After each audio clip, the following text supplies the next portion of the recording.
Mala Cloud9 pa rin ang feels ni Kapuso Primetime Queen Marian Rivera na di daw makapaniwalang na-experience ang kanyang first Milan Fashion Week. At kasama pa niya ang lucky charm at mister niyang si Ding Dong Dantes na present sa mga milestones sa kanyang buhay, kabilang ang recent acting award para sa pelikulang Balota. Makichika kay Aubrey Carampel. Hello, Mare. Welcome back from Milan, Italy. Fresh from Welcome Milan, back dito sa Italy. GMA. Excited na ikunwento sa GMA Integrated News interviews ni Kapuso Primetime Queen Marian Rivera ang highlight ng overseas trip. Kabilang dyan ang dinner kasama ang CEO ng isang Italian makeup brand, kung saan nakilala pa niya ang influencers at kapwa ambassadors all over the globe. Surreal and proud moment daw ito para kay Marian. Hindi rin ako masyado makapaniwala dahil sabi ko parang hindi ko naisip na mangyayari ito sa buhay ko. Serving looks nga si Marian na slay sa kanyang stylish outfits. Pero ang kanya raw best accessory, ang kanyang mister, si Kapuso Primetime King Ding Dong Dantes. Talagang self-proclaimed alalay, chaperon. Talaga bang kailangan gusto mo kasama si Dong pag may mga ganong milestone Oo ka? mas komportable ako, tsaka alam kong okay ako. Although kasama ko yung glam team ko, iba pa rin syempre pag nandyan si Dong. Kasi talagang siya nagbibigay sa akin ng lakas ng loob. Lucky charm nga raw ni Yan si Dong. Nakasama niya rin ng manalong Best Actress sa Cinemalaya 20 para sa pinagbidahang pelikulang Balota. Papunta raw sa awards night, may tila mga senyales pa siyang nakita. Na may nakita ako sa labas, isang Parang verse, billboard, no? Para isang verse ng Bible siya na kung para sa'yo, ibibigay para sa'yo. Sabi ko, wow, ano kaya itong message na to ni Lord sa akin? Parang ganun. Eh, di ninawakan ni Dong yung kamay ko.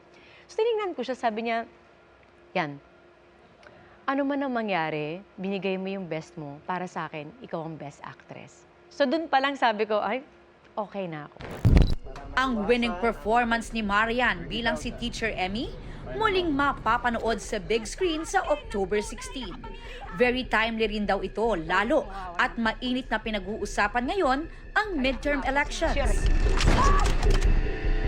Bumalik uli yung pagmamahal natin sa isa't isa, higit lalo sa ibang tao. Kilala man natin yan o hindi, kailangan spread pa rin natin yung kindness natin para sa kanila. At syempre, doon pa rin tayo sa tama at dapat. Si Teacher Emmy kasi maprinsipyo eh. Yes. What you see is what you get. Si Teacher Emmy, kapag meron siyang gusto, ipaglalaban niya. Pero to the point na alam mo yun, gagawin niya na kung kailangan dapat walang masaktan, gagawin niya. Pero kung minsan may mga pagkakataon na wala kailangan gawin, yung prinsipyo niya, hindi niya yun ipagbibili. Gagawin niya kung ano yung tama. So parang ako parehas kami nun eh. Kapag may gusto ako at kaya kong ipaglaban, especially kung alam kong nasa tama ako, gagawin ko yan. At very transparent akong tao. At kung sa pelikula, pinrotektahan ni Teacher Emmy ang hawak na balota, ano nga ba ang handang protektahan ni Marian Rivera ng kanyang buhay? Pamilya ko. Yun talaga yung core ko eh. Kahit anong mangyari, family first. At nandyan ako sa kanila 100%.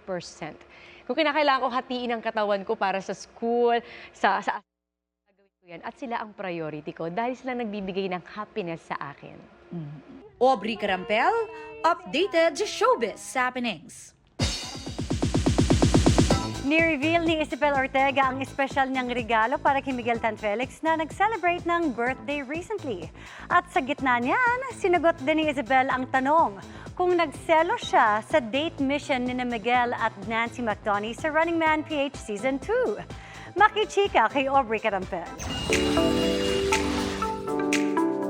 Definitely a day to remember, ang 26th birthday ni Miguel Tan Felix. May surprise celebration with fans kung saan overflowing love and support ang kanyang natanggap. Naroon din ang kanyang special someone na si Isabel Ortega. Nakasama rin niya sa intimate dinner with the family. Espesyal ang birthday gift ni Isabel dahil gusto niya rin daw bigyan ng break si Miguel sa kanyang busy schedule. Fan kasi siya ng The Script. So, I surprised him with tickets to watch The Script. Para na may day off din siya, di ba po, from his busy schedule. Busy si Miguel sa taping ng upcoming Kapuso series ng mga batang riles. Mula sa pagsabak niya sa katatapos lang na Season 2 ng Running Man Philippines. Proud si Isabel sa magandang performance doon ni Miguel. Sinagot din niya ang mga tanong kung nagselos ba siya sa date mission ng K-pop idol na si Nancy McDonney at Miguel. Siguro, sa part na nagsiselos ako, siguro the fact na hindi ko rin nakadate si Nancy. Maging siya nga raw ay kinilig ng pinanood ang Running Man Philippines episode. Kung ako rin naman po, kikiligin naman din po ako kung nakita ko yung idol ko sa K-pop, diba? So, ako of course go lang. I'm also a fan of Nancy. This October, may pinaghahandaan din ang Isagel.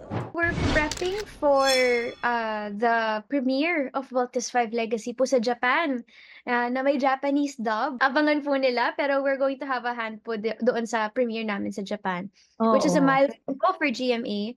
Tapos ka na?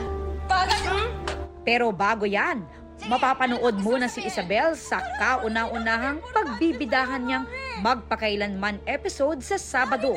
Gagampanan niya ang life story ni Judy Ann Pico na ang ina ay nalulong sa ipinagbabawal na gamot. Palagi nila sinasabi po, di ba, na pag nagkaroon ka ng MPK episode, talagang acting piece siya and mapapasubo ka talaga as an actor. And ako naramdaman ko po yun. Naramdaman ko yung challenge, yung bigat. Aubrey Carampel, updated sa showbiz happenings. Si David Licauco ang bagong ambassador ng Boy Scout of the Philippines. Dagdag yan sa mga role ngayon ni Pambansang Ginoo na may challenging shift din sa kanyang character na si Hiroshi sa Pulang Araw. Makichika kay Lars Santiago. Mula sa pagiging mga ambassador ng Save the Children Philippines, kasama si Barbie Forteza, may dagdag na bagong role si Pambansang Ginoo, David Licauco, Scout Salute. Hello Scouts! David Licauco po, ang inyong Scout Ambassador.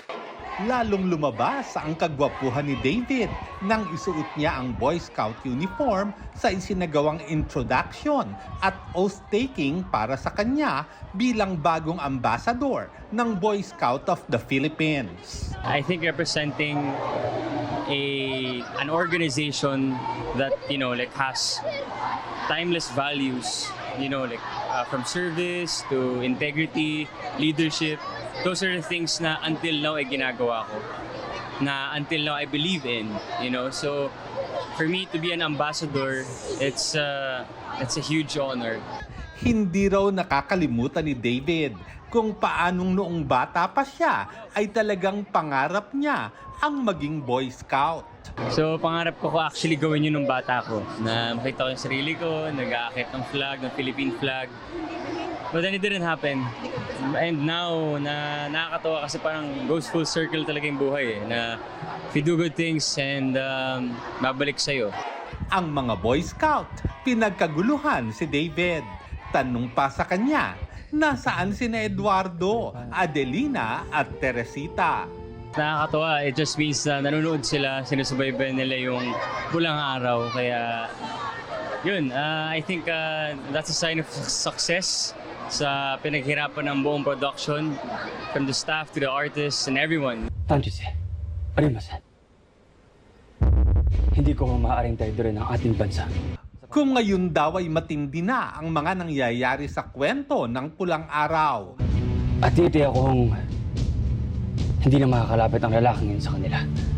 Lalo pa raw magiging intense, lalo na sa magiging desisyon ng karakter niyang si Hiroshi. I think with Hiroshi, he is learning, he is realizing things at yun ang mag-shape ng decision-making niya. Napanood niyo ba si Hiroshi? Opo. Uy, anong ginawa ko? Nakatakas ka na po dun sa mga hapon po. Marunong ako mag-Japanese. Sige nga, sige nga. Watashi ya. Ano na? Watashi siya. Watashi wa star, yung TikTok, no? Arigato. Arigatou gozaimasu. Arigato gozaimasu. Lars Santiago, updated sa showbiz happening.